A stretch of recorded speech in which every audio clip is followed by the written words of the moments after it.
Coach, can you talk about the team's performance from your perspective this past weekend? Yeah, it was a bit of a mixed performance overall, although we kind of finished the weekend really having established some things that helped us. The opening match against Michigan State, that was a good match for us. That's what the level of play we're going to expect in the upper half of the ACC. They were in the top 25 last week. I think they got bumped out, but they're definitely one of the top programs in the country. So that was a really high level, intense match, and you know, it's that kind of play, that kind of intensity that we need to be playing under and practicing under to get ready for the ACC. So I was really happy with that. We didn't execute at certain times, and they did. But I think everybody in the program came out with a feeling that in terms of players, we're as physical and as competitive as anybody in the country. We make mistakes at key times because we aren't used to competing consistently at that level, and that's really the challenge for us. And then on Saturday we played Delaware and New Hampshire. It just took us a while to engage against Delaware. We spotted them a 2-set lead, and then kind of got back involved and really kind of figured some things out about how to be a bit more cohesive as a group on the floor. Our players are they're so motivated to do the best they can, and they really feel it if they make a mistake and they feel like they let the team down, and I'm so proud of them, the way they're bought into the program. But sometimes that can result in individually a downward spiral if they're just focused on their own mistakes.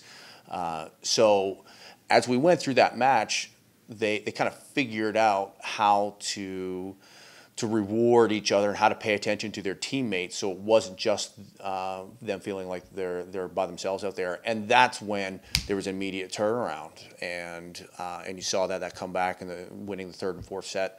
The girls did a great job of adjusting and getting out of the psychology of their own head and more as a group, as a team. In the fifth set, we gave up a 4-point run about halfway through the set, and again, much like the weekend before, in the fifth set, whoever gives that up first is really behind the 8-ball, and we stabilized and played it dead even throughout, but we didn't have time to really catch up, and that's what hurt us.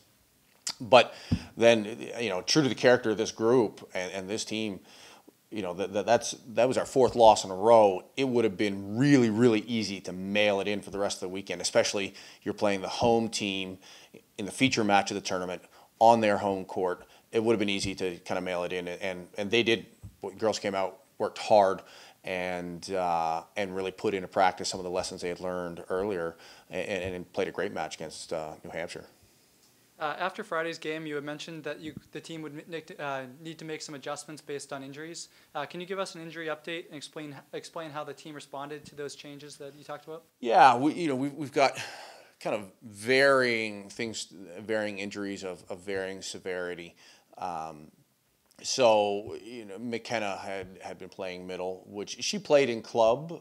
She's not totally unfamiliar with it, but she stepped in, and I'm really proud of just the job she did, having trained all spring or all training camp as a pin, to step back into the middle and play.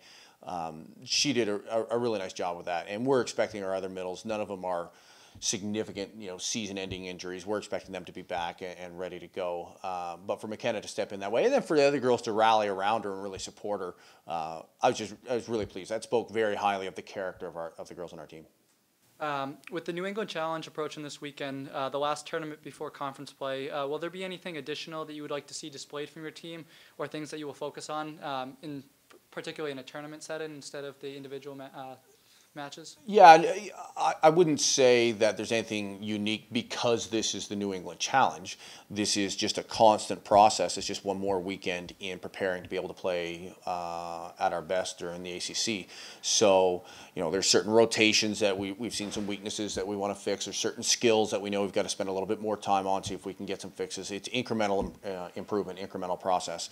So we're just trying to take what we identified as strengths on the weekend, maximize those, and then what we identified as weaknesses, and see if we can address those. There's no magic wand that suddenly everything's great. It's about being able to stay concentrated during the week and not let the distractions of school or past performance or outside issues keep you from making those small changes each week that you get a little bit better and a little bit better. And we've been able to do that despite having some injuries. So I've been pretty happy with them.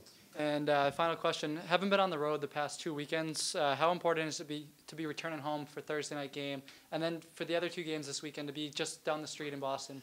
Well, it's certainly nice to be playing in Power Gym again.